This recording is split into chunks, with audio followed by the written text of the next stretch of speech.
Welcome, ladies and gentlemen, to Flushing Meadows-Corona Park. Regardless of whether you are from out of town and visiting the park for the first time, or a Queens native for whom visiting the park is a part of your daily life, there is something in Flushing Meadows for everyone. On any given sunny day, hundreds, even thousands of people of all races, colors, and creeds, can be found in the park picnicking, boating, and participating in a variety of sporting activities with friends and family. Tens of thousands more visit in order to attend events held within the park, including the U.S. Open tennis tournament held annually at the Billie Jean King National Tennis Center, or to visit the Queens Museum, one of the borough's best modern art galleries. There is truly no shortage of fun to be had here at Flushing Meadows-Corona Park. The Flushing Meadows that we see today was constructed over the course of 4 years, from 1935 to 1939, and was, from the outset, designated to host an enormous event, one which would see the entire world descend upon the park, the 1939-1940 New York World's Fair. Over the course of its 2 operating seasons, the 1939-40 New York World's Fair saw more than 44 million visitors through its gates and provided fairgoers with a bright and optimistic view of the future, one which would soon sharply contrast with the looming troubles in Europe. A quarter of a century later, the World's Fair would return to Flushing Meadows, this time bringing along the Walt Disney Company, as well as more than 51 million eager patrons. The 2 New York World's Fairs were cultural milestones, events which introduced fairgoers to the television, the video chat, the Ford Mustang, and the color photograph. However, World's Fairs are temporary expositions, and consequently, little remains on site which harkens back to the park's history as the site of these incredible events. Today, we are going to take a tour of Flushing Meadows-Corona Park with an eye on unearthing that history. We will locate and highlight the artifacts, structures, buildings, and artworks remaining today which have their origins in one of the New York World Fairs, and we will learn a little about their histories, their creators, their impact, and their respective legacies. Join me as we travel through not only Flushing Meadows-Corona Park, but through time. Join me as we return to the World's Fair. We begin our trip to the World's Fair here at Gotham Gate, the northernmost entrance to the former fairgrounds and the main gate for those arriving at Flushing Meadows via the New York subway system. Upon exiting the subway and before descending the ramp of Gotham Plaza, fairgoers would pass underneath these zigzagging entryways and would have been immediately greeted by the sight of a 60-foot-tall Peace Through Understanding archway, as well as the sight of an equally large tower, one of which was located at each of the fair's entrances. Removed from the site following the close of the fair, the former site is marked today by these tile murals, each one depicting an exhibit or personality related to the site's World's Fair history. These tiles include Andy Warhol, whose work was on display at the second New York World's Fair, Robert Moses, New York's master builder who championed both fairs, and Salvador Dali, whose dream of Venus was an undeniably surreal presence at the 1939 fair. Moving southwest along New York Avenue, to the right we can see the Billie Jean King National Tennis Center, home of the U.S. Open. The tennis center was constructed in the late 1970s, more than a decade after the close of the second New York World's Fair, but the structure we see today incorporates design elements of the Singer Bowl, the 1964-65 World's Fair's 18,000-seat open-air arena, into its design. At the fair, the Singer Bowl hosted tennis matches and Olympic tryouts, while exhibits located beneath the grandstand showcased the latest innovations from the arena's sponsor, the Singer Sewing Machine Company. If we look to our left as we pass the tennis center, we will see the contribution that renowned artist Marshall Fredericks brought to the 1964-65 World's Fair. Like many of the artists at that fair, Fredericks was no stranger to Robert Moses and the fair's organizers. Fredericks had participated in the first New York's World's Fair, contributing that fair's baboon fountain. For the 64-65 fair, Fredericks submitted the 28-foot sculpture you see here, Freedom of the Human Spirit. According to the artist, freedom of the human spirit depicts human figures as if soaring in migratory flights with huge swans, an ancient symbol of eternal life. In line with the fair's emphasis on space travel and exploration, the statue is meant to convey a sense of liberation, of escaping the bonds of Earth and the material forces which try to restrain and hamper us. Freedom of the human spirit still stands today outside of its original location, once the entrance to the United States Government Pavilion, today outside of the Arthur Ashe Stadium, Billie Jean King National Tennis Center. Crossing over Grand Central Parkway, we arrive at the New York Hall of Science. The Hall of Science was one of the few structures built for the fair which was intended to remain as a permanent fixture following the end of the fair's second season. The Hall of Science was the display space for 11 different companies, all of whom created exhibits which highlighted the importance of scientific progress. The American Cancer Society utilized their exhibit to advocate for the importance of cancer research, while the United States Atomic Energy Commission touted the promise of nuclear power in its display, which featured a special children's exhibit called Adamsville, USA. At Adamsville, USA, children learned about the handling of radioactive materials. One of the most popular exhibits within the Hall of Science, visitors were even allowed to take home their very own irradiated coin. There were also displays dedicated to advancing the fight against various human illnesses, including gout and diabetes. The area surrounding the Hall of Science was the home of the National Aeronautics and Space Administration's Space Park. NASA brought with them numerous spacecrafts, including one from Project Mercury, which had actually been to space, as well as a full-scale model of the X-15 rocket. After the fair's close, much of Space Park was donated to the Hall of Science, who sought to make the area into a permanent exhibit. In spite of the fact that in the decades since the fair, a lack of funding for upkeep has resulted in many of the exhibits from Space Park deteriorating or falling victim to vandalism, several of the original displays remain on site to this day. These can be found at the Hall of Science's Rocket Golf attraction and include the lowest stage of the Saturn V rocket, as well as a Titan II rocket measuring 110 feet long. Located just to the northeast of the New York Hall of Science is another of the World's Fair sculptures whose continued presence on the site had been predetermined prior to the fair's close, Theodore Roszak's Forms in Transit. The 43-foot statue resembles an aircraft, albeit a decidedly space-age one, with its fuselage and wings meant to convey a sense of motion and of change. One of the original wings was damaged and subsequently removed in 1970. Today, the statue is showing signs of age and environmental corrosion. While some of the rough and patchy texture that one sees on Forms in Transit today is indeed the result of this decay, some is actually original to the piece itself, a detail added to illustrate the blistering heat to which an aircraft would be subjected in its escaping the Earth's atmosphere. At the 64-65 fair, the World's Fair itself had its own pavilion.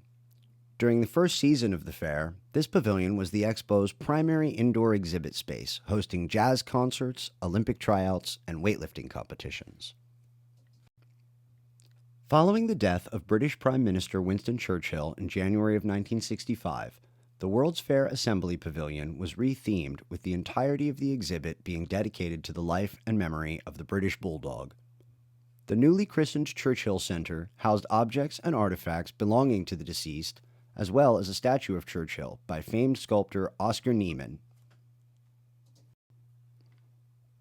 The World's Fair Assembly Pavilion's signature architectural feature was its enormous 1,250-piece geodesic dome, and this dome is all that survives of the pavilion today, albeit in a much different capacity. After the fair, the dome was dismantled and put into storage, but only 3 years later, it was reconstructed in a different section of Flushing Meadows, where it, to this day, acts as the aviary for the Queen's Zoo. While the zoo itself does not date from either New York World's Fair, its current entrance is located upon the former site of the Sinclair Oil Company's Dinoland exhibit. The oil giant had brought their massive dinosaur sculptures to the site before for the previous New York World's Fair, but for the latter exposition, the sculptures had been upgraded, with 3 of the dinosaurs now fully animatronic and capable of movement. With 9 fiberglass dinosaurs in total, including a 70-foot-long Brontosaurus, the exhibit was completed by a 45-foot erupting volcano, all of which added up to make Sinclair's Dinoland one of the most popular pavilions at the fair. Although slightly removed from its original location, this German-made carousel, located near the Queen's Zoo, was a part of Kittyland at the 1964-65 World's Fair. This children's amusement zone featured a junior-sized roller coaster, 3 30-foot spiraling sliding boards, a paddleboat ride, and of course, this carousel. According to the records of the National Carousel Association, this attraction was constructed from the parts of 2 other iconic carousels, Feltman's and Stubman's carousels, both of which operated on New York's Coney Island from the early 20th century before being moved to Flushing Meadows just prior to the opening of the fair. The Flushing Meadows Carousel consists of 64 jumping horses, 7 stationary horses, 1 lion, seen here, and 2 multi-rider carriages. It continues to operate in the park to this day, providing a unique opportunity for modern visitors to take a trip back in time and enjoy the exact same ride experience as fair patrons did some half a century ago. To the southwest of the zoo and the amusement area, we will find Terrace on the Park. Today, Terrace on the Park is one of New York City's premier event spaces, providing gourmet dining and, at 120 feet tall, spectacular views of Flushing Meadows. During the 1964-1965 World's Fair, this unique T-shaped building acted as the Port Authority heliport, where fairgoers, for a fee, could take a tour of the grounds in a real helicopter. Additionally, the Port Authority building housed a full-service restaurant and bar, as well as films and exhibits related to the history of transportation in New York City. At the 64-65 fair, a pair of sister fountains called Fountain of Progress North and Fountain of Progress South, respectively, were located at either end of the fair's southern entrance. Fountain of Progress North had a spiral layout and featured water streams ranging from 2 to 16 feet, while the southern fountain featured a stepped center structure over which water cascaded, accompanied by a series of outer jets whose streams ranged from 5 to 16 feet in height. After the fair, these fountains were abandoned and fell into disrepair, leaving them in the state in which they remain today. In the 1990s, New York's Parks Commissioner, Henry J. Stern, took it upon himself to rename the fountains, opting to give Fountain of the Planets North the moniker Fountain of the Planets of the Grapes of Wrath. Its sister, Stern dubbed the Fountain of the Planet of the Apes, in tribute to his favorite film. As we make our way back across Grand Central Parkway, this time via the Avenue of Nations South, we arrive at the former site of the Astral Fountain in the World's Fair Court of the Stars.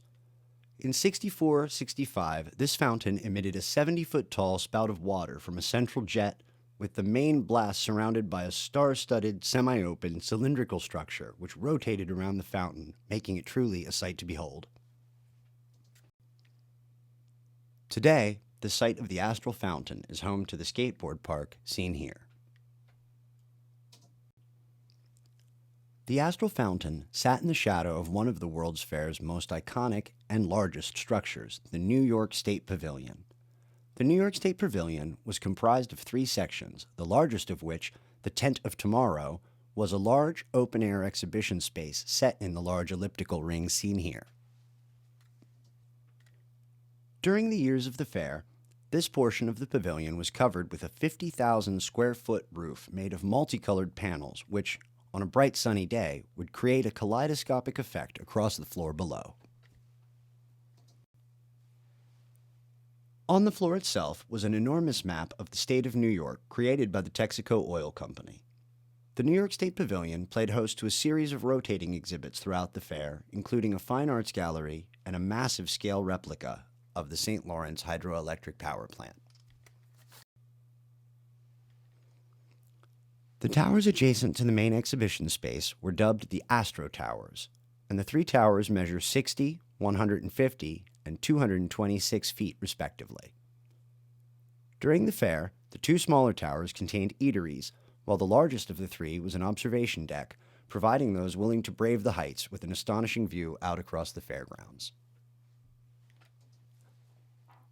You may recognize the towers of the New York State Pavilion from the film Men in Black, where it plays a central role in the climax of the film. Additionally, fans of the Marvel Cinematic Universe will likely notice that the New York State Pavilion provided the basis for the Stark Expo, a fictional tech expo which takes place in the second Iron Man film. The third part that makes up the New York State Pavilion was the Theaterama. Theaterama was something of a predecessor to the modern IMAX theater, with a 360-degree screen and an in-the-round viewing experience that allowed audiences to approximate some of New York's most impressive sights, including Jones Beach and Niagara Falls, all from the comfort of an air-conditioned theater. In the days leading up to the fair's 1964 opening, the exterior of the Theaterama was decorated with pop art, including a controversial piece by Andy Warhol entitled 13 Most Wanted Men, which, as the name implies, depicted the state's most wanted fugitives. Fair President Robert Moses was incensed by Warhol's choice of subject matter. Believing that the sight of dangerous criminals still at large nonetheless, was not something that fit with the hopeful optimism of his fair, Moses had Warhol's mural painted over. When offered the opportunity to create a new piece to display, Warhol responded by producing a silkscreen he called Robert Moses 25 Times, a not-so-subtle dig at New York's master builder. The piece was never displayed, however, having been vetoed not by Moses, but by the State Pavilion's architect, Philip Johnson, who, well aware of the fair president's infamous temper, did not regard Moses as someone to be antagonized. When the fair closed at the end of its second season, nearly all of the pavilions were dismantled and either shipped elsewhere or simply destroyed. The New York State Pavilion, however, with its 16 100-foot-tall stone columns, was deemed too difficult and too costly to demolish. After the fair, the pavilion served as a roller skating rink, a performance space. It hosted concerts and live shows, as well as movie sets and filming locations. By 1976, the roof had begun to deteriorate and needed to be removed, opening the interior of the pavilion to the elements. Consequently, today, the New York State Pavilion is in an advanced state of disrepair and has been deemed too dangerous to allow public entry.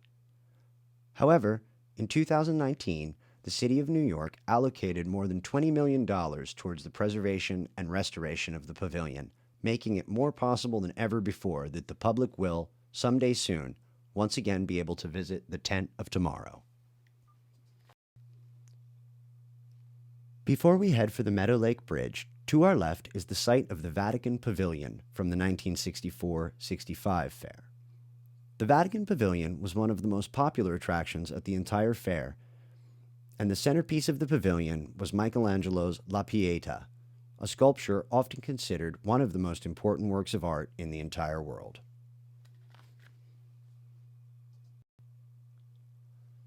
Visitors were carried past the statue on one of three moving walkways, all positioned at different heights, ensuring maximum visibility for all riders. The sculpture itself was displayed in a darkened room, with light shining solely upon the piece and Gregorian chant playing over hidden speakers to accentuate the dramatic effect.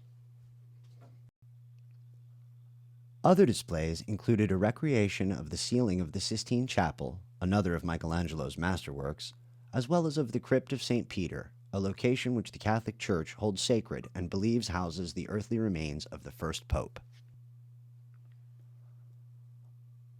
On October 4, 1965, Pope Paul VI paid a visit to the fair as part of his mission of peace to the United Nations. He used the occasion to speak out about the emerging conflict in Vietnam, a speech wholly consistent with the fair's theme of peace through understanding. Though the papal visit was brief, the pontiff marked the occasion by consecrating a portion of the Vatican Pavilion's site a spot which is today occupied by the exedra, or seating area, that you see here. Prior to its use for the 1939-40 World's Fair, the area that is now Flushing Meadows bore little resemblance to the open waters and lush green spaces that you see in the park today. The large lake that you see as we cross over the Meadow Lake Bridge is man-made and, like the rest of the site, was constructed specifically for the fair. At the first New York World's Fair, Meadow Lake was the home of Billy Rose's Aquacade, a spectacle of music, dance, comedy, diving displays, and synchronized swimming, starring the silver screen's Tarzan himself, Johnny Weissmuller, and a veritable bevy of bathing beauties. Although the Aquacade show did not return for the 1964-1965 fair, a new show, Wonderworld, took up residence in a renovated version of the amphitheater. Wonderworld featured a cast of more than 250 performers and groundbreaking special effects, including an artificial waterfall, over which 22,000 gallons of water flowed each and every minute.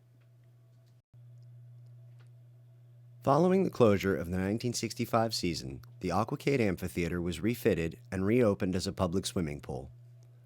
By the late 1970s, however, the pool too had fallen upon hard times and, despite a vocal movement calling for the preservation of the amphitheater, in 1996 it was finally demolished after having sat vacant for nearly 2 decades. Today, the former location of the Aquacade Amphitheater is referred to as Ederle Terrace, named for Gertrude Ederle, a New York native and Olympic swimmer who had performed in the Aquacade. The cafe currently located on the terrace, though not original to either World's Fair, is partly constructed from tiles and mosaics which were part of the Aquacade Amphitheater, and today provides seating areas as well as refreshments to those seeking to visit the site. Heading back across Meadow Lake Bridge, passing the New York State Pavilion, we travel northwest through the former Court of Nations. During the 1964-65 fair, this pathway, which leads to the fair's theme center, was lined on both sides with the flags of more than 50 different countries, every nation participating in the fair. As we proceed, we see the fair's most well-preserved attraction, the Unisphere. Surrounded by the waters of the Fountain of the Continent and constructed by U.S. Steel, Unisphere stands 140 feet tall with a diameter of 120 feet, making it, even today, the largest globe ever constructed. The Unisphere dramatized the interconnectedness of the nations of the world and served to epitomize the fair's theme of peace through understanding. Today, it remains the unofficial symbol of the borough of Queens, an extremely popular tourist attraction for those visiting the borough. Located just to the northeast of the Unisphere are the abandoned reflecting pools of the Fountain of the Fairs. In total, the Fountain of the Fairs spanned 310 feet in length and was 50 feet wide from side to side. 2 of the 3 pools which made up the Fountain of the Fairs remain empty and unused today, with the 3rd pool having been revitalized in 2020 and converted into an interactive mist garden, a refreshing way for children visiting Flushing Meadows to beat the heat during the hot New York summer months. Arriving at the Unisphere through the Court of Nations, to our left we will find the Queen's Museum, a modern classical-style building originally constructed for the 1939-1940 New York World's Fair. The New York City building, as it was then called, housed displays which highlighted the works of the city's many public servants. A murder mystery theater demonstrated the newest crime-solving techniques then employed by the New York Police Department, and members of the city's fire department sprang into action against a controlled blaze, performing daring rescues and showing audiences the latest methods and innovations for combating the threats of fire. Following the closure of the fair, the New York City building was converted into a recreational center for Flushing Meadows Park, with the north side of the building containing a roller skating rink and the south side an ice skating rink. From 1946 until 1950, the New York City building acted as the first home for the General Assembly of the United Nations. There was even talk that Flushing Meadows could become that organization's permanent home. However, upon completion of their current location in downtown Manhattan, the UN vacated the park and the New York City building reverted into a rec center. When it was determined that the fair would return to Flushing Meadows, the New York City building was once again called into service for the 64-65 fair.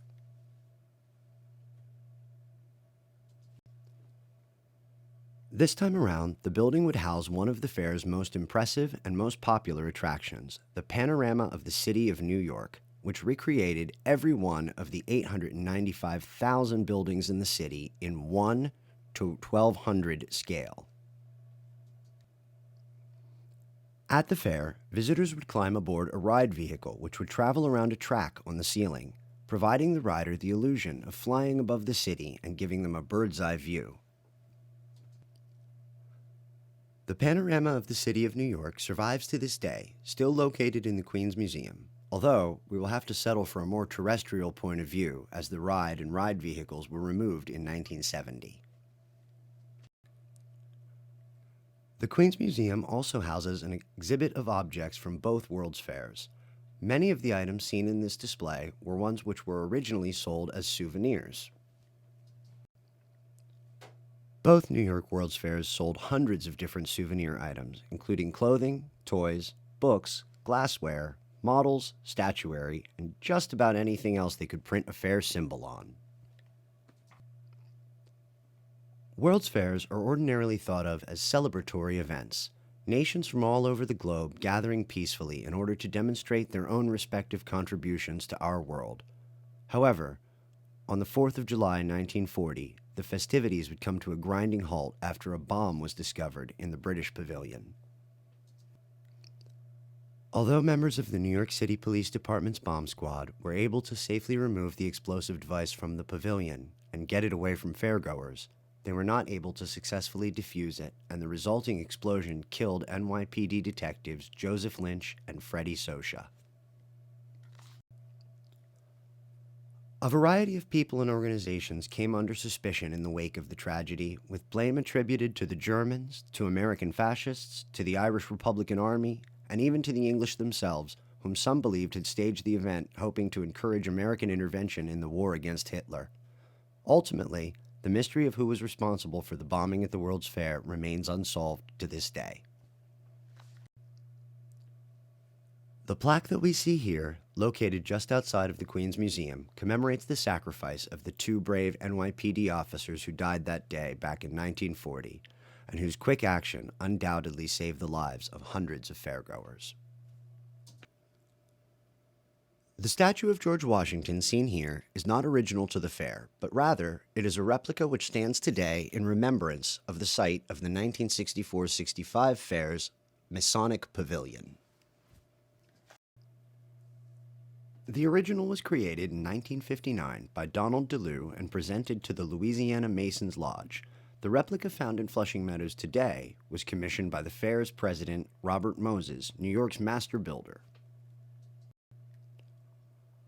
Although Washington as Master Mason did not appear at the fair proper, the artist's work would be represented in the form of a full-size plaster model on display at the Masonic Pavilion.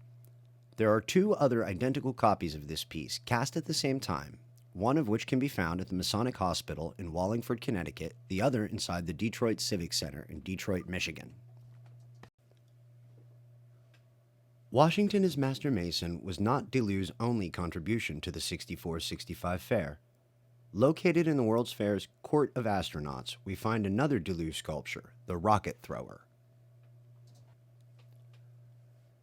The statue, created from bronze and reaching a height of 43 feet at its highest point, represents man's triumph over outer space and depicts a male figure hurling a rocket into the heavens with one hand, whilst his other hand reaches out to grasp a cluster of constellations, and was constructed for the fair at a cost of more than $100,000. The rocket thrower was barely finished in time for the opening of the fair's 1964 season, and in spite of its iconic status today, was not particularly well received upon its unveiling. Critics at the New York Times called the rocket thrower garish, even going so far as to make the claim that Deleuze made Walt Disney look like Leonardo da Vinci. The Middle Eastern nation of Jordan was among the 37 foreign countries who hosted pavilions at the 64-65 World's Fair. The Jordanian pavilion featured a scale model of Jerusalem's Dome of the Rock, a display of portions of the Dead Sea Scrolls, and, lest the mood become too austere, a group of Arab dancers for entertainment. Today, the large stone column that you see here is all that remains of the Jordanian pavilion. The column of Jerash stands 30 feet in height and dates to the 2nd century AD, having once stood in the Roman city for whom the artifact is named. This column is sometimes referred to as a whispering column, a name which stems from an anomaly at the Temple of Artemis, the original structure from which the column was removed. The columns of Jerash, which remain in their original location, when together, create a strange sound as the wind passes through them, a sound many have likened to whispering. Sadly, this effect cannot be observed with access to only one column here today. The column of Jerash was presented to the fair and to the city of New York as a gift from King Hussein of Jordan, intended to remain in the park after the fair in commemoration of the nation's involvement. Today, it is the second oldest man-made object found in New York City, behind only Cleopatra's Needle, found in Central Park. Continuing east along the Avenue of Commerce, we arrive at the large pool you see on the left, known as the World's Fair Pool of Industry. This fountain area was in operation during both of the New York World's Fairs, with the flagstaffs that you will see on either side of the pool the only objects left behind from the first New York Fair. At the 64-65 fair, the Pool of Industry was the home of the Fountain of the Planets, which at the time was the largest fountain in the world. Every night of the fair, right at dusk, the Fountain of the Planets acted as the centerpiece of a fantastic display of synchronized water, music, and fireworks, utilizing more than 2,000 individual nozzles and 450 rocket launchers to create the effect. The fountain's central jets could reach a height of 150 feet, and the Fountain of the Planets covered a total of an astonishing 25,000 square feet. Fully automated and with a rotating course of 5 different musical programs, the nightly show at the Pool of Industry was undoubtedly one of the most brilliant spectacles at the fair. Today, the Pool of Industry remains, but only as a shell of its former self, with the cement platform in the center of the water all that remains of the Fountain of the Planets. In the years since the fair's closure, a number of renovations have been proposed for the site, though none has made it past the planning stages, and the standing, stagnant water of the Pool of Industry remains a source of contention for many Queens residents. In order to reach the final stop of our World's Fair journey, we will have to travel a little off of the beaten path. Located at the northernmost end of the fairground, along Flushing Bay and the World's Fair Marina, nearly a half a mile from the hub of the fair, we find the strange prefabricated structures before us, commonly called candela structures. This moniker, however, is a bit misleading. Felix Candela was a Spanish architect whose designs often incorporated thin, curved shells such as those that you see here, and it is because of this similarity that these structures bear Candela's name. That said, there are no records of Felix Candela having been involved at all with the 1964 or 65 World's Fair, and the artist himself denied designing them. In actuality, the work of Peter Schladermunt, the architect who had designed the World's Fair Marina, the futuristic-looking pavilions seen here were utilized as exhibit spaces during the fair. These structures were occupied by the United States Coast Guard, Johnson Motors, and Evinrude Motors, respectively. At the time of the World's Fair, there was a third candela structure, one which was, for decades, simply missing, considered lost or destroyed. In 2011, however, researchers with CandelaStructures.org managed to locate the missing pavilion, the one initially occupied by the U.S. Coast Guard. It had been converted into a private residence and is today located in the Adirondack Mountains of New York. Well, ladies and gentlemen, we made it. That last stop was a hike. How have your feet held up? Thank you for joining me today, and I truly hope that you have enjoyed your trip to Flushing Meadows and to the New York World's Fairs. I hope that you will leave here today with a better understanding of the impact that these events had on the borough of Queens, the city of New York, the nation, the world, and most importantly, on the hearts and minds of every man, woman, and child who attended the fair. If you found today's tour interesting and wish to know more about the history of the World's Fair, as well as to stay abreast of the latest news regarding current and future World Expos, please visit the official website of the Bureau of International Expositions at www.bie-paris.org. On one final note, many of the sites that you saw throughout our trip today, as you no doubt noticed, have fallen into varying degrees of disrepair. Some, such as the New York State Pavilion, the Fountains of the Fair, and the Edirol Terrace, have in recent years been earmarked for restoration, work which will sustain those locations well into the future. Others, such as the Fountain of the Planets, are in grave danger of disappearing from existence. Please visit the New York Department of Parks and Recreation's official website at www.nycparks.gov and send an email voicing your support for preserving the important historical artifacts that you have seen here today. Once again, thank you for joining me, and always remember that the future starts today.